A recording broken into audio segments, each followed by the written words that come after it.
ఈ రోజే డౌన్లోడ్ చేయండి. మీ ఫేవరెట్ షోస్ చూడండి.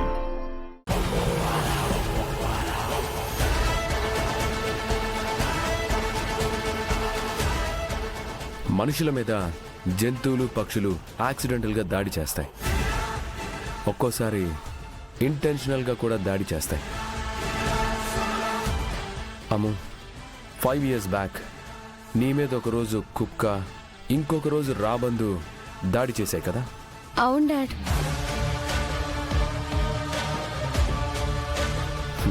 స్టార్ట్ చేయండి.